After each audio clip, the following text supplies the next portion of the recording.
Hey everyone, welcome back. Today we're diving into a critical topic: how US tariffs could stall Africa's growth. Let's break it down. So the US has been a major trade partner for many African countries, thanks to the Africa Growth and Opportunity Act, or AGOA.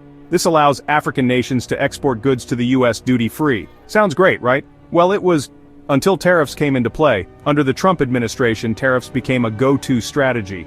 And while these were mainly aimed at countries like China, African economies have felt the ripple effects. Let's look at how this impacts specific countries. First up, Lesotho. This small nation heavily relies on AGOA, especially for textile exports. Imagine having 50% tariffs slapped on your products. It's a nightmare. Jobs are threatened, and the GDP could take a 1% hit within 2 years. Next, Mauritius. Known for its textiles and sugar exports, this island nation is looking at 40% tariffs. That's a significant blow to their competitive edge and their efforts to diversify their economy. Madagascar is another country feeling the heat. With tariffs at 47%, their booming textile sector could face serious setbacks. This is a country that's been growing rapidly, but such tariffs can halt that momentum. Then there's Angola. While not as dependent on AGOA, Angola's economy is still vulnerable. US tariffs on Chinese goods disrupt global commodity prices, indirectly affecting Angola's oil exports. South Africa, Africa's second largest economy, also isn't spared. Tariffs on steel, aluminum, and automobiles impact billions in exports. Plus, potential suspension of AGOA benefits adds more uncertainty.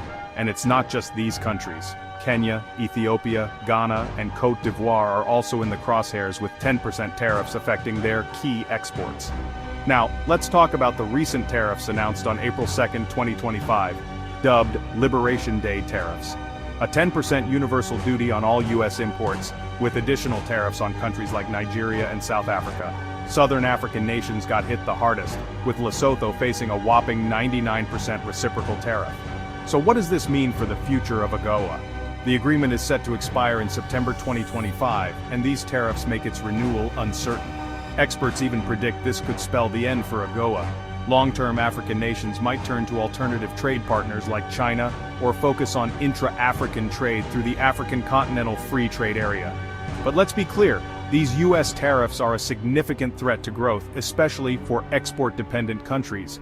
In conclusion, the loss of AGOA benefits and increased trade barriers could severely hinder economic diversification, job creation, and overall development in Africa. So will US tariffs deter growth in Africa? The answer seems to be a resounding yes. Thanks for watching. If you found this video insightful, don't forget to like, share, and subscribe. See you next time.